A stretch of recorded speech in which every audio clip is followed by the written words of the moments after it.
Have you ever heard the expression, something is living rent-free in a place I'm paying for? My name is Ed Trevors. I'm an Anglican priest in the Diocese of Nova Scotia and Prince Edward Island. I get to serve in the amazing parish of Christ Church, Shelburne, in the beautiful town of Shelburne, Nova Scotia. And today I want to talk to you about the things that you own. I want to talk to you about the things that you possess. I want to talk to you about the things that you have, and whether or not you should have them. That expression, that something is paying rent-free in a place I'm paying for. It's an interesting thought. That there are things in our lives that we pay for. Not only do we pay to buy them, to possess them, but we also pay to keep them, to maintain them, just to have them. You know, you think about a car. You don't buy a car. Well, you do buy a car, but you buy the car, then you pay insurance on it every month, and you pay registration on it every year or every 2 years. You pay safety inspection on it. You pay the maintenance for it. By the time you're done, that $20,000 or $30,000 or $40,000 car that you purchase ends up costing you $100,000. Now, in the Bible, Jesus actually, in a couple of different cases, he sort of touches on this. I would say from a peripheral perspective, but in one instance, he says you should be storing up for yourself things in heaven. Stop wasting your time on earthly possessions and store up things in heaven. Store up your treasure in heaven. Another one of his examples, he talks about how we're torn. And he says, you can't serve two masters. You will end up loving one and hating the other. Now, in this case, the stuff that we own becomes our master. The things that we own, the things that we want to possess become our masters. We end up working for it. We end up working to keep them happy. We end up working to keep them healthy. We end up working to keep them working. And it takes our time. It takes our energy. It takes our attention. Have you ever looked around your life? Looked around your house, looked around your memories, looked around your thoughts, looked around your pain, and asked yourself if those things that you're holding on to are doing you any good? Have you ever asked yourself if the things that you're holding on to, what purpose do they serve? Have you ever asked yourself, how are they helping me to grow into the person that I want to be? See, this idea of something living rent-free, it's not just a matter of a houseplant. It's not just a matter of a scrapbook that we haven't used in 20 years. It's a matter of a memory.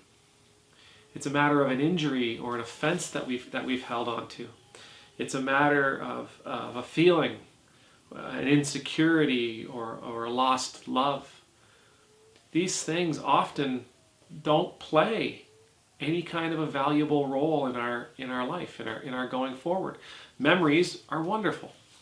We should have our memories. They teach us things all the time.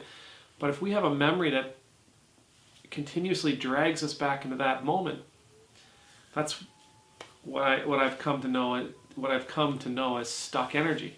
And stuck energy rarely, if ever, does a person any good at all. The thing is, we only have so much space in our lives.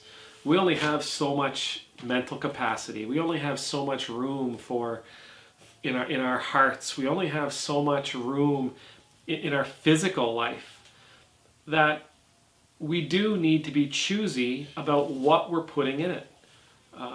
We have to be choosy about what we're holding on to. We have to be choosy about what it is we're trying to possess.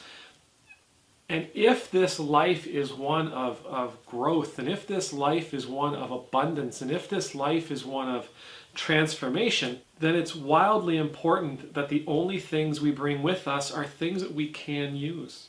It's a sad, maybe it's a terrifying thing to say, but the stuff that we're holding on to in our life, if it doesn't have a genuine, active role in helping us become the person that we want to be, if it doesn't play an active role in us becoming the person that God intended us to be, then it has zero, absolutely zero value in your life.